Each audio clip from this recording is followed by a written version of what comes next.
कलाकार तो हूँ, नाम बहुत है। कलाकार का भी पेट होता है, उसका भी परिवार होता है।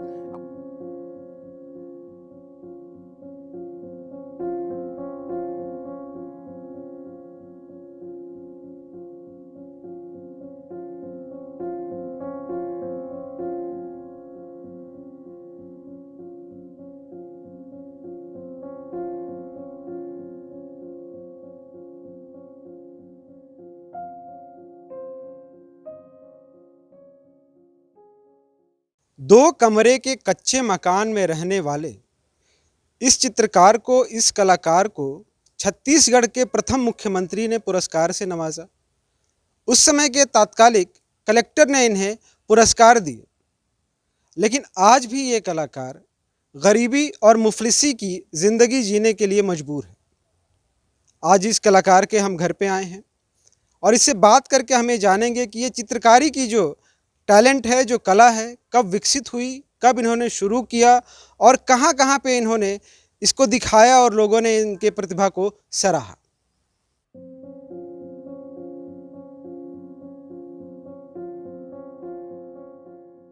ये पेंटिंग का काम सर मैं बचपन से कर रहा हूँ सर। लगभग अब 3-4 साल का तभी से सर मैं कर रहा था।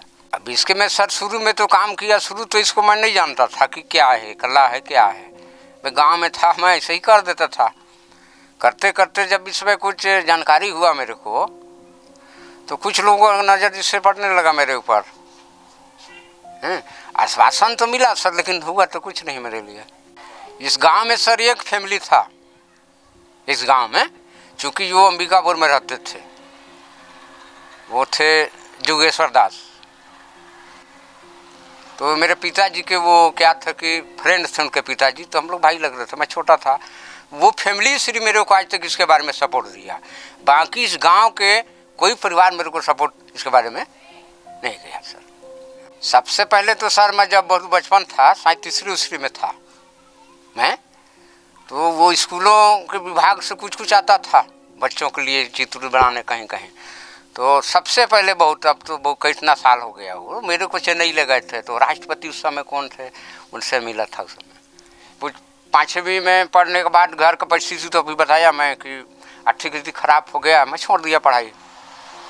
अब पढ़ाई छोड़ने के बाद इसको मैं थोड़ा पैसा मिलते गया। उस समय 1 रुपया बहुत होता था मेरे लिए। तो अब इसको मैं थोड़ा कॉमर्शियल लेने लगा, इसे पढ़ाई छोड़ दिया मैं।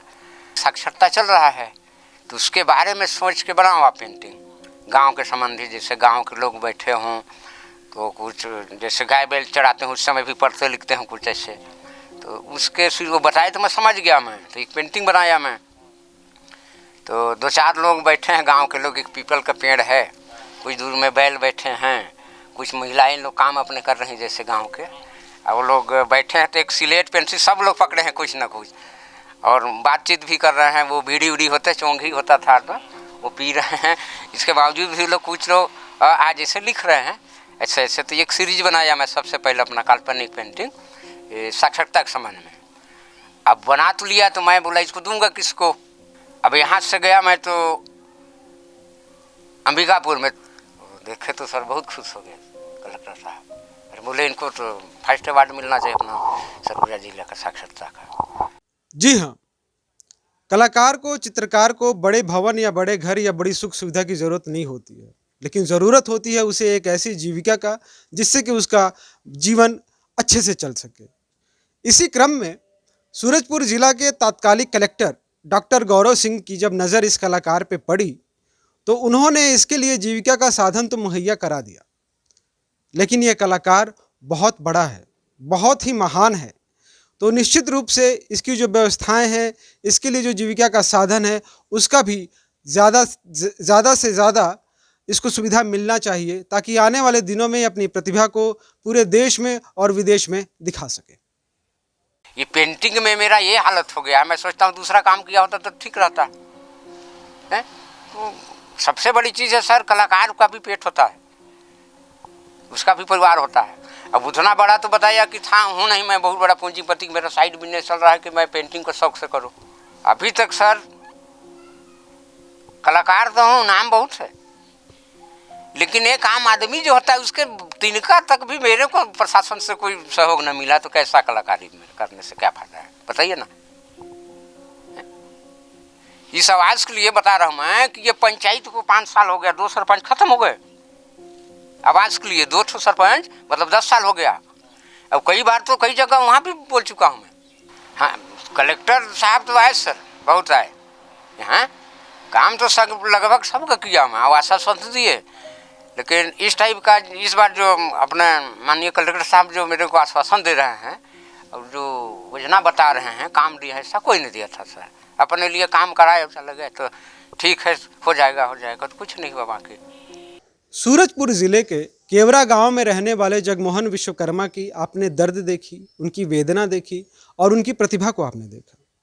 जब इसकी जानकारी फटाफट न्यूज़ को मिला तो फटाफट न्यूज़ जब वहाँ पे गई तो हमें वहाँ से तमाम उनकी जानकारियाँ मिली कि पहले वो कैसे थे और वर्तमान में उनकी स्थिति क्या है। फटाफट न्यूज़ ने एक मुहिम चालू की है। जी हाँ दोस्तों, अगर आपके आसपास या आपकी जानकारी में कोई भी ऐसा कलाकार हो जो बहुमुखी प्रतिभा से धनी हो और वर्तमान में गरीबी और मुफलिसी का ज़िंदगी जी रहा हो, तो आप हमें ज़रूर संपर्क करें। हमारा व्हाट्सएप नंबर ये है, हमारा फेसबुक पेज ये है और ये हमारा यूट्यूब का चैनल है। इन 3 से 4 जगहों पे आप हमें कांटेक्ट करके ऐसे लोगों की जानकारी हमें दे सकते हैं। हम उनके पास जाएंगे और उनकी जो समस्या है, उनकी जो प्रतिभा है, वो हम आम आदमी को दिखाएंगे, सरकारी आदमियों को दिखाएंगे, ताकि उनकी ज़िंदगी बेहतर हो सके।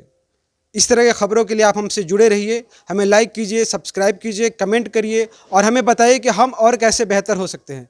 कैमरामैन एपी के साथ मैं दीपक पांडे और आप देख रहे हैं फटाफट news. Thank you very much.